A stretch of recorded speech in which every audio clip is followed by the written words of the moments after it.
through the mystic eye, eminent personalities from various walks of life in conversation with Sadhguru.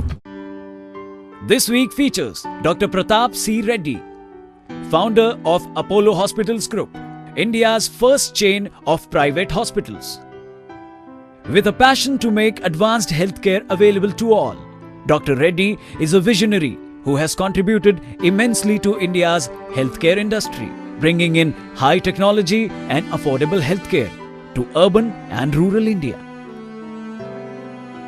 Begun at a time when privatized healthcare were unheard of in India, the Apollo Group now enfolds 46 hospitals in the country and abroad. Among the many felicitations conferred on him are the prestigious Padma Bhushan and Padma Vibhushan by the Government of India. Watch as Dr. Reddy explores the limits of modern medicine with Sadhguru, who in turn reveals a deeper, more profound approach to healing the human body.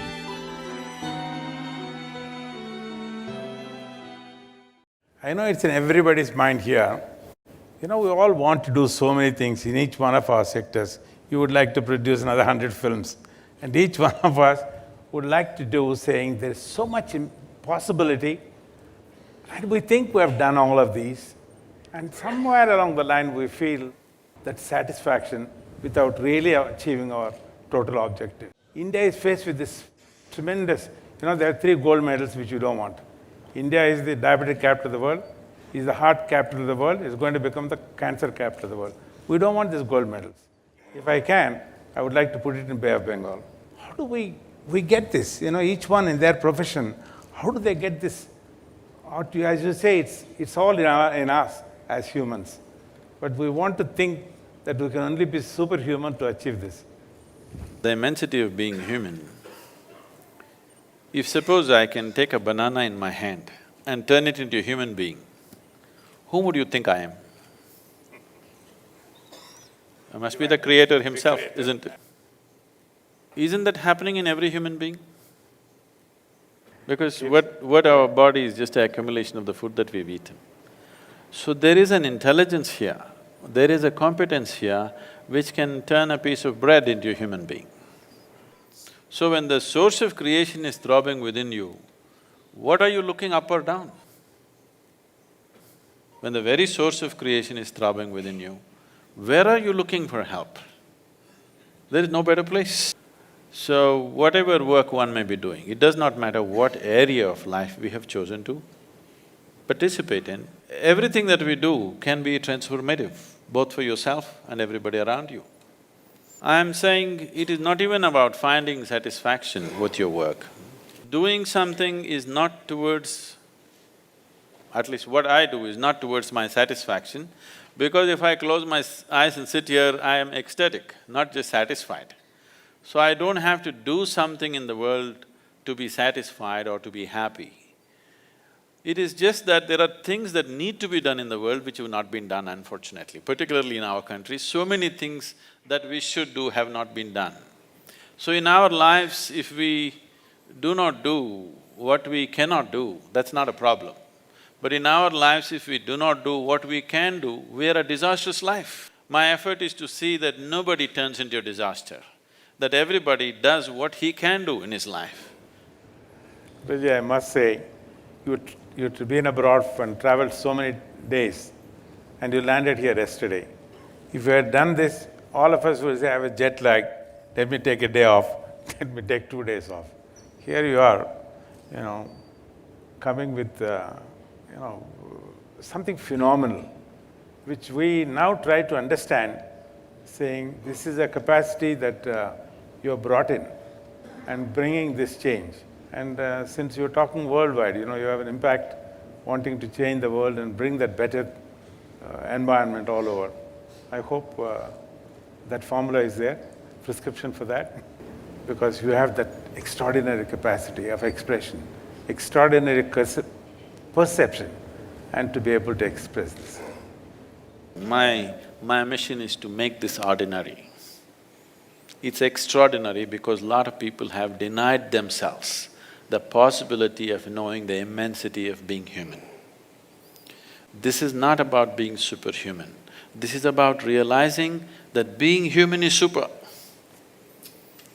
So if every human being realizes what it means to be human, I would not be extraordinary, I want to be normal. I want to live in a world where I will be perceived as normal, not as extraordinary is also… another word for it is a freako, isn't it?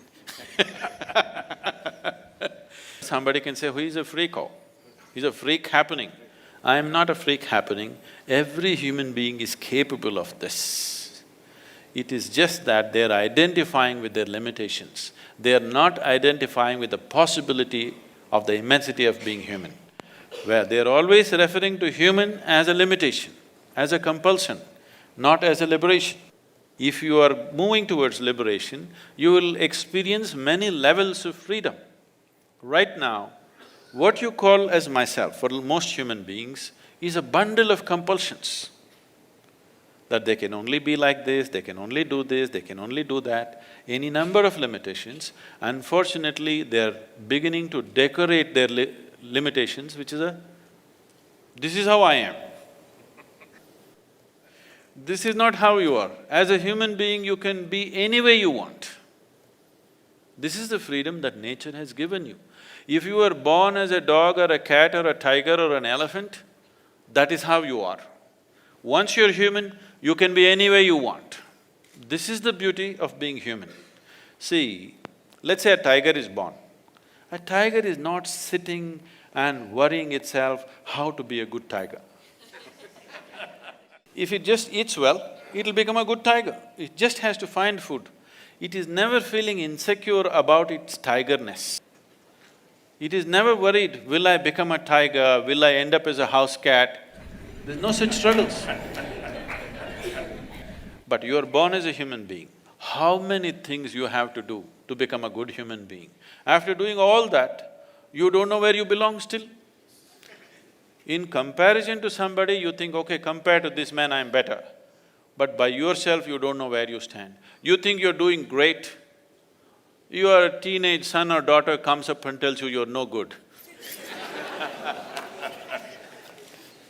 What is human is only one end fixed, the other end wide open, in terms of human consciousness.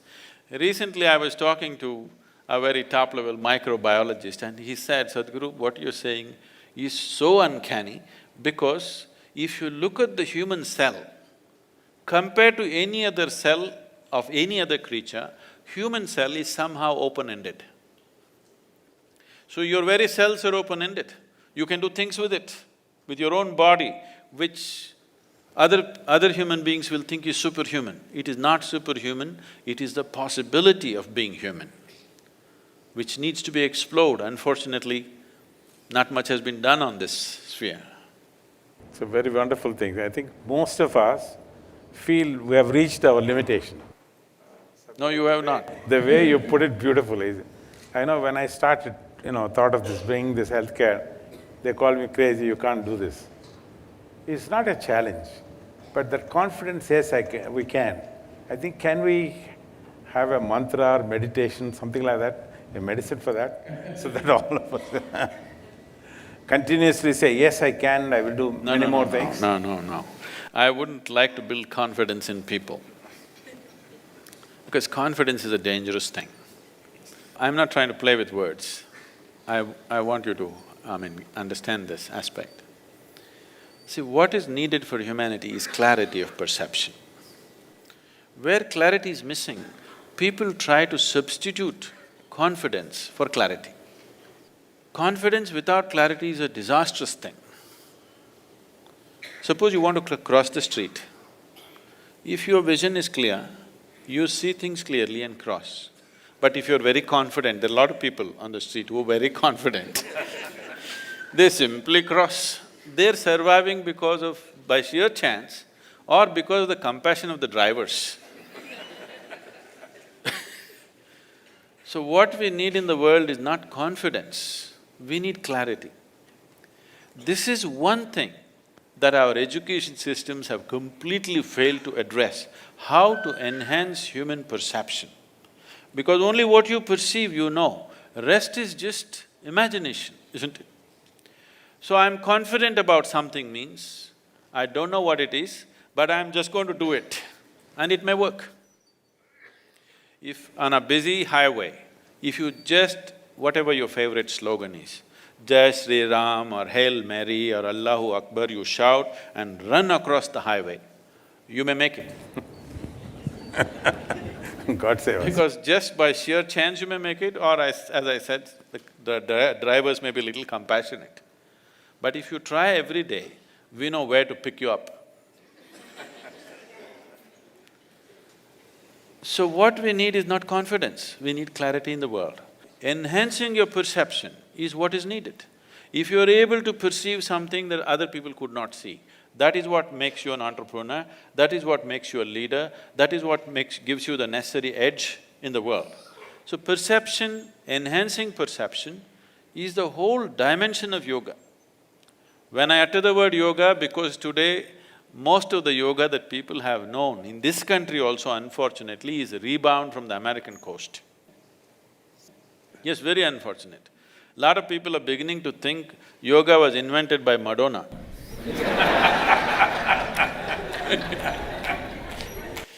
This is the science of perception. With these two eyes, you can only perceive the physicality of what is here. The physicality of who you are is just a piece of the planet, isn't it? We are not going to know you by… every day as doctors in your hospital must be reading somebody's heart, but you don't know what's beating in their heart. You know whether they're going to live or die but you don't know who they are, isn't it? What they are as a human being. The complexity of their humanity is not there in their liver or kidney or heart or anything. Only their physical structure is there. This is just a piece of the planet that you've gathered. So who you are is much more than that. That perception is beyond physicality. So developing your perception to a dimension beyond physical is what is needed. That is when you will produce human beings who look like gods. They are not gods, they are full-fledged human beings, because others have not strived to do that to themselves. When they look at somebody who has flowered to a certain level of competence and capability, they think either they're gods or gods are favoring them. It is not the truth of success in life. Somebody is successful because he's perceived something that others missed. It's so wonderful, Sadhguruji. You know, I know everybody in the beautiful auditorium here, and the thousands of people who are watching live on the internet, they all want to know, is there a prescription for good health? Spirituality, yoga, meditation. Because I have seen, some of the impossible things that you have done for other people when they were not well. But more importantly, when your health took bad, no doctor or no medical dictionary or directory could ever detect it. I read in the book, Aditi beautifully wrote in a biography. She said you are a mystic, to have an undiagnosed illness and then got it cured. So is there something else to stay well? The thing is, we created this body from inside. So the manufacturer of this body is inside. So if you have a repair job to be done, would you like to go to the manufacturer or to the local mechanic?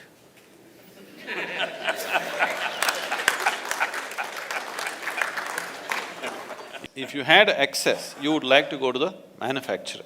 If you lost excess, you will go to the local tinker to do this and that.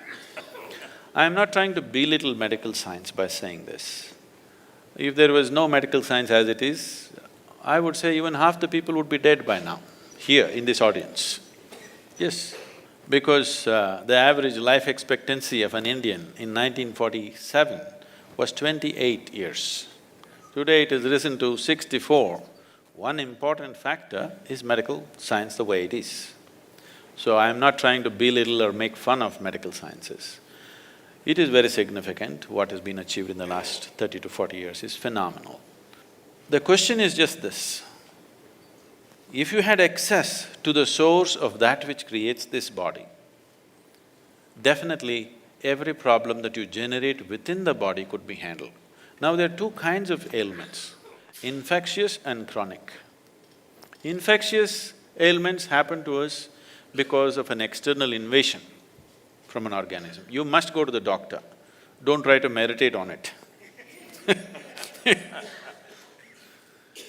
But 70% of the ailments on the planet are self-created. I am saying self-created because it happened from within you. So what is happening from within you can be very easily fixed from within you. What comes to you from outside, you need outside help for that. So you have to fight an organism, then you need medicine. The rest of the ailments, almost 70%, are self-created. Why would your body work against you? This body is essentially programmed for health. Every cell in this body is programmed for health. Why would it turn against you? Because somewhere you're not keeping it happy. To put it in a very simple language, why would your own family turn against you? Somewhere they're not happy with you, isn't it? Yes or no? They're not happy with you with something that you're doing. So similarly, some cells in the body, some parts of your body are not happy with you for some reason. You must pay a little more attention. There is a way, a systematic way of paying attention to this one, because everything in this body was created from within. When it is so, can't it fix from within?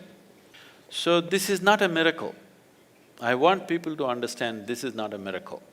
What is a miracle is, suppose you did not know what is electricity.